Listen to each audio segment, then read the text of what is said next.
안녕하세요. 허재현 기자입니다. 오늘 시사 바리스타 함께 하시겠습니다. 뉴스백 브리핑 준비했는데요. 제가 한동안 정치질병관리본부 방역팀장으로 일했잖아요, 여러분.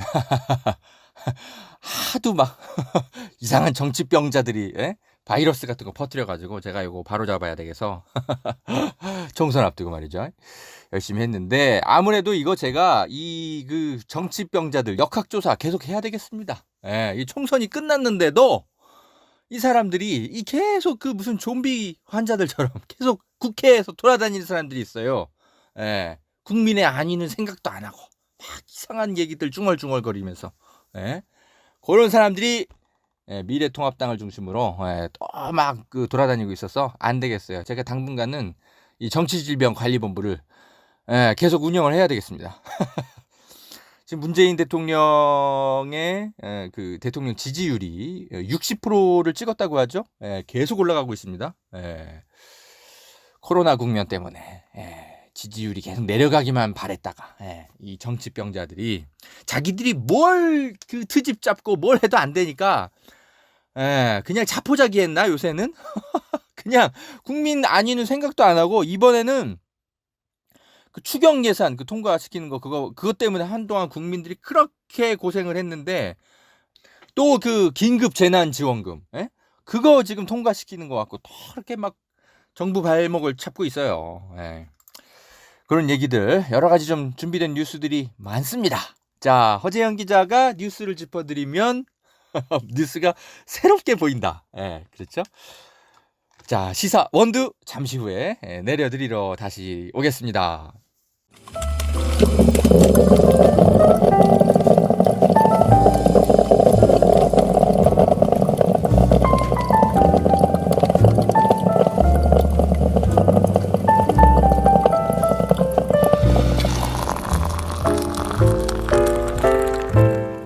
네, 허재현 기자입니다. 지금 긴급 재난 기금 그게 지금 빨리 이제 국민에게 이게 지금 주어져야 이게 지금 경제가 빨리 선순환을 시작할 텐데 지금 야당이 계속 발목을 잡고 있어서 이게 지금 지지부진합니다. 원래 민주당에서는 전 국민에게 100% 주자. 재난은 모든 사람들에게 국민에게 공평하게 다가오는 건데 100% 줘야 되는 게 맞다 이렇게 얘기하니까 미래통합당 쪽에서는 안 된다. 왜 고소득층한테까지 다 주려고 하냐. 70%만 상위 30%는 제외하고 하위 70%만 주는 걸로 하자. 그래서 또 그것도 나름 설득력이 또 있죠. 그래서 민주당이 그러면 긴급 재난기금 지원기금 이거의 어떤 취지를 훼손하지 않게 하려면 그러면 이렇게 하자. 30% 고소득층에게는 자발적으로 저는 기금을 받지 않겠습니다. 더 어려운 사람들을 위해서 써주세요 해가지고 안 받으면 그걸 가지고 기금을 다시 또 펀드를 모아가지고 그거를 또 이제 저소득층에게 또 어떤 식으로든 복지 비용으로 돌리도록 그런 식의 또 절충안을 정부와 민주당 여당이 좀 합의안을 좀 마련을 해왔어요. 그래서 그걸 가지고 이제 야당하고 미래통합당하고 국회에서 이걸 협상하려고 그러니까 또 막 반대하고 나선 거예요. 자기들이 하자는 대로 거의 한 건데 이건 또 좀 그런데 이러면서 또 막 이상한 소리 하고 있어요. 아이고 참. 김재원 국회 예산특위위원장이 있습니다. 이 국회가 아직까지는 이 미래통합당의 의석수가 지금 120석 정도 되잖아요. 그러니까 이 특위위원장 같은 거를 아직은 미래통합당도 심심찮게 하고 있습니다. 아직까지. 이게 6월 1일 그때 새 국회가 시작돼야 이게 싹 바뀌는데 아직까지는 이 예산특위위원장이 김재원 미래통합당 위원장입니다. 김재원 의원이 이런 주장을 하고 나섰어요. 라디오 인터뷰에서 정부가 지금 무슨 시민단체 운영하듯이 이런 식으로 하면 어떡하냐. 무슨 협찬 받아가지고 나라를 운영하겠다는 거냐. 이러면서 참. 그러면서 김재원 씨가 과거에 이제 서울시장이 아름다운 재단이라고 기부금 이런 걸 운영을 많이 했는데 그런 식으로 이 나라를 협찬받아서 운영할 수는 없는 것이다. 이렇게 얘기하면서 그 상위 소득 30%의 이제 국민들에게 재난 기금을 다시 이렇게 기부받는 거 이런 거는 찬성할 수 없다. 뭐 이렇게 얘기를 하고 나섰습니다. 그러니까 이게 그냥 자기들에게 뜻대로 안 되면 그냥 막 민주당이 하는 거 그냥 다 싫은 거예요. 이 사람들은. 예, 그냥 뭐 자기들은 그냥 자기들 지상 과제는 정책이고 뭐가 없어. 국민들의 어려움이고 뭐가 없고 그냥 민주당 발목만 잡으면 그냥 좋은 거예요. 근데 총선 전에만 해도 전 국민에게 이거를 지원하는 것을 마치 이렇게 동의해 줄 것처럼 총선 전만 해도 그렇게 나왔거든요. 미래통합당이. 근데 총선 끝나자마자 또 이렇게 반대하고 나선 거예요. 이 사람들 그냥 제가 볼 때는 이제 국민 여론 이제 더 이상 뭐 볼 필요도 없고 그냥 자포자기 하는 것 같아요. 어차피 망했기 때문에. 근데 니들이 망했지 국민까지 망할 수는 없잖아. 지금 난리인데 빨리 한시라도 빨리 이걸 좀 국회에서 이걸 통과시켜 줘야지. 지금 그래서 지금 나라 경제가 난리인데 지금 또 이렇게 딴지 걸고 있어요. 기부금을 이제 받아가지고 뭐 국가를 운영하는 거는 정상적인 운영 방식이라고 볼 수 없다. 이렇게 또 김재원 의원은 이렇게 말하고 있는데 여러분 국가가 지금 위기 상황인 거잖아요. 과거에 없었던 일들을 우리가 지금 전례 없는 재난을 겪고 있기 때문에 여러 가지 상상력을 발휘해서 이런 것들을 해결해도 지금 시원찮을 판에 이 사람들은 진짜 예전에 그 IMF 때 여러분 금모기 운동 같은 거 했던 거 기억나시죠? 나라가 전반적으로 다 위기일 때는 조금 형편이 되는 사람들 위주로 노블레스 오블리주 이렇게 나서가지고 우리 공동체를 위해서 헌신하고 기부하고 이런 것들 통해서 우리 국난을 극복했던 이미 선례가 있습니다. 뭐 무슨 협찬 받아서 국가를 운영해요. 국민이 자발적으로 하겠다는데 김재원 씨 당신은 그냥 내지 마. 강요 안 해요. 참. 아니 국가가 나서서 이렇게 설득하는 뭐가 잘못됐습니까? 국가를 운영을 뭐 할 능력이 없으니까 그냥 딴지 거는 것밖에는 제가 볼 때는 자기가 그 상위 소득 그 30%에 해당되니까 혹여라도 국민이 김재원 씨 당신도 기부 좀 동참하세요 이런 얘기 할까봐 짜증나서 그러는 것 같아요. 아니 협찬 받아서 국가를 운영하는 게 정상이 아니라면 니들은 왜 그럼 협찬 받는데? 여러분 그 국회의원들 정치 후원금 받잖아요. 아니 왜 정치를 자기 돈으로 하지? 그럼 왜 국민한테 왜 이거 협찬 받아요? 그런 논리라면 그냥 니네 돈으로 정치를 하지. 예전에 그 권은희 의원이 김재원 의원한테 낮술 드신 것 같다. 뭐 이렇게 좀 약간 비판한 적이 있었어요. 예전에. 이분이 얼굴이 맨날 이렇게 빨갛거든요. 왜 그렇게 빨간지 모르겠어요. 약간 도깨비처럼 생겼는데. 이분 맨날 무슨 그리고 진짜로 실제로 이분 술 먹고 그 국회 본회의 출석해가지고 언론 인터뷰하고 막 혀꺼 있는 소리 막 하고 막 그런 적 있었어요 예전에. 그 짤 찾아보면 돌아다닙니다. 이분 여전히 그러신 것 같아요. 김재원 국회에 계실 분이 아니라 술집에 계셔야 될 분인데 이분은 요즘 코로나 때문에 술집들이 다 문 닫으셔가지고 그냥 자기 의원실에서 그냥 술 먹고 노가리나 까다가 이렇게 언론 인터뷰하고 계신 거 아닌가 싶어요. 계속 이런 식으로 야당이 발목 잡으면 그냥 저는 대통령이 긴급 재정 경제 명령권 그냥 행사해버렸으면 좋겠어요. 어차피 저 사람들은 대통령 발목을 잡는 것만 지상 과제이기 때문에 어차피 여야 합의 좀 어려울 것 같습니다. 제가 볼 때.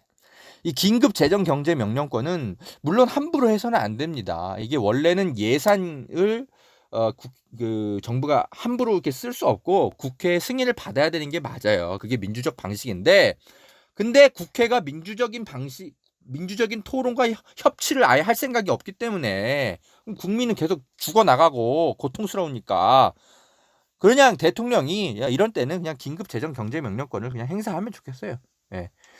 뭐 지금 당장은 할 수 없으니까 어쨌든 국회가 어쨌든 토론 테이블은 살아 있으니까요. 다음 달 5월 15일까지가 4월 임시국회가 이제 끝나는 날이거든요. 그냥 5월 16일 날 바로 해버렸으면 좋겠어요. 아이고 참. 이 정치병자들 제가 계속 좀 감시하겠습니다, 여러분. 허락해 주시겠습니까?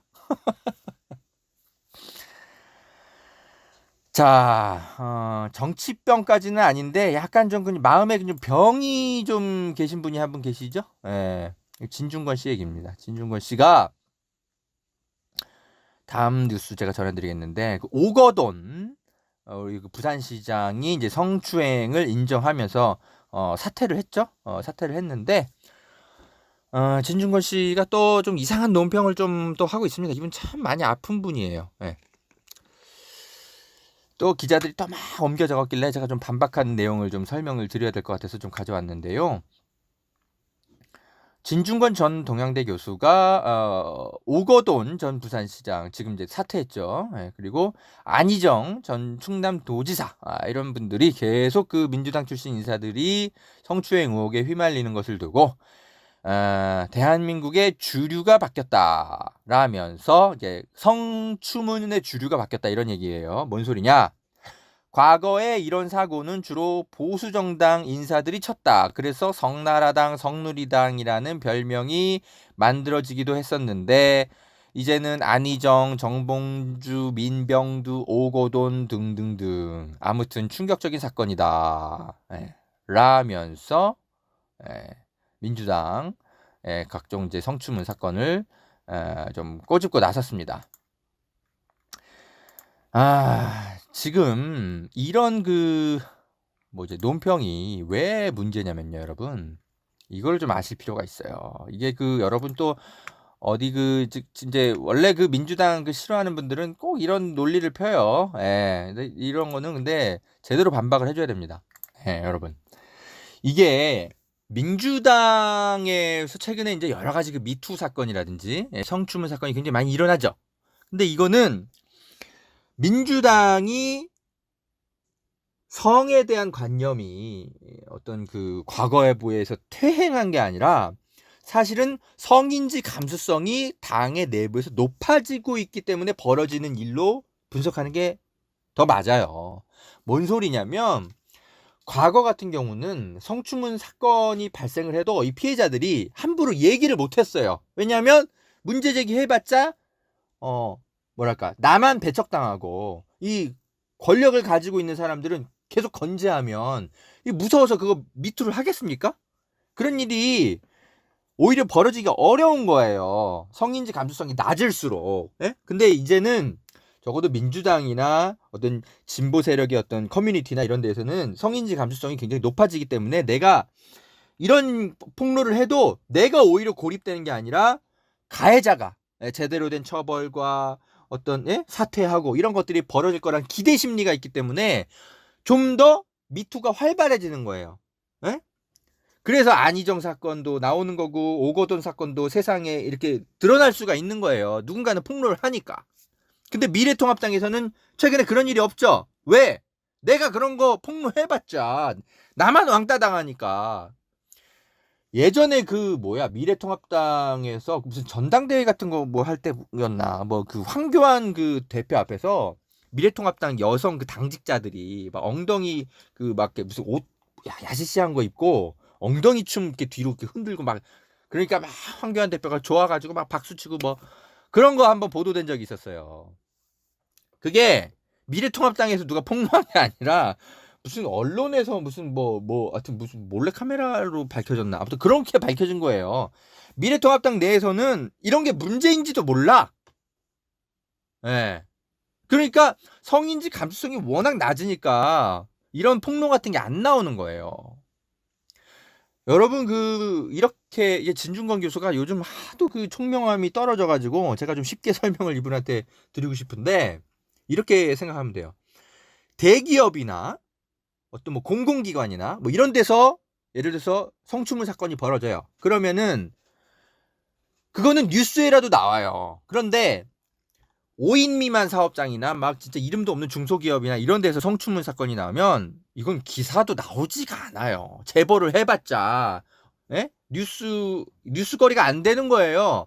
그러니까는 피해자들이 이런 거를 어디 제보도 안 하고 그냥 속으로만 끙끙 앓고 살아요. 그럼 겉으로만 보면 대기업이나 공공기관에서 성추문 사건이 훨씬 많이 벌어지는 것처럼 그렇게 인식되는 거죠. 중소기업이나 5인 미만 사업장은 성추문 같은 게 잘 안 일어나는 것처럼 착각하는 거죠.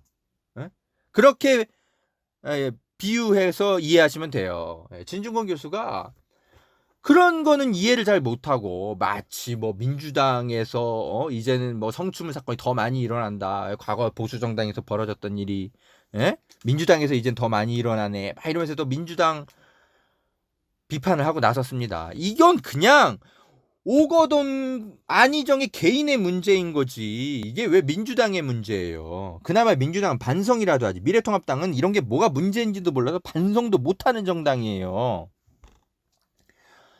이거 어디 뭐 그 모임 같은 데 나가서 요새 민주당에서 막 성추문 맨날 벌어져서 민주당 안 되겠네 이런 얘기하는 사람들한테 저의 논리를 설명해 주세요. 절대적인 숫자만으로도 미래통합당의 성추문 사건이 훨씬 많습니다. 그래도 얼마나 많은데요. 예전에 정두원 씨가 여기자 성추행한 적 있죠. 그 정영근 씨는 40대 여자랑 호텔 뭐 묵주 사건이 있었죠. 정진섭은 옛날에 낮술 먹고 성희롱한 뭐 그런 사건이 있었죠. 한나라당 예전에 경기도 의원들 필리핀에 무슨 뭐 섹스 관광 다녀오고 룸살롱 다녀오고 뭐 이런 사건이 있었죠. 또 뭐 있었나? 정우택 룸살롱 맨날 막 들락날락한 거 다 밝혀졌었죠. 정몽준 방송국 기자 성추행한 적이 의혹 사건이 있었죠. 강용석은 아나운서 성희롱 발언 사건이 있었죠. 김영태라고 예전에 국회 이제 의원 출마한 사람이 있었어요. 그 사람은 재수 성폭행 의혹 사건이 있었죠. 엄청 많아요. 박희태는 캐디 골프 캐디 성추행 한 적 있었죠. 뭐 손녀 같아서 만졌대나 뭐랬나. 얼마나 많습니까? 안상수 옛날에 여자는 자연산이지 뭐 이런 이상한 성희롱 발언하고 홍준표 자기 책에다가 돼지 발정제 먹여가지고 어쩌고저쩌고 이상한 얘기 막 스스로 밝힌 적 있죠. 김문수 김문수 춘향이 따먹는 이야기 춘향전이 그렇다고 그런 얘기 막 하고 최교일 스트릿바 여행했잖아요. 뭐 얼마나 많습니까? 얘네들은 이런 거 다 잊어먹어요. 하도 그 성추행 사건이 많으니까 기억도 잘 안 나. 근데 민주당은 어쩌다 한 번씩 벌어지니까 국민의 뇌리에 팍팍 박히는 거죠. 그런 걸 가지고 뭐 지금 새누리당보다 민주당이 형편없다. 이런 식으로 지금 비평을 할 겁니까? 진중권 씨? 자, 여러분 제가 진중권 이야기를 계속하는 건 진중권을 홍보해 주는 게 아니라 진중권의 페북만 그냥 죽치고 앉아가지고 기자들이 그냥 그것만 계속 확대 재생산해서 자꾸 써요. 근데 그런 진중권식 논리가 여론화가 된단 말이죠. 그거를 바로 잡아줘야 돼요. 여러분이 하셔야 돼요. 여러분이 제 방송을 듣고 어딜 가서 진중권식의 논리를 갖고 누가 또 막 이런 이상한 얘기하면 야 허지영 기자가 근데 이런 식으로 반박하던데 하면서 설명해 주시라고 제가 계속 이렇게 바로 잡아드리는 겁니다. 제 의도를 오해하지 마세요. 저라고 뭐 진중권 얘기 하는 게 피곤하지 않겠습니까? 아이고 진짜. 자 여러분 잠시 커피물 좀 내리고 다시 오겠습니다.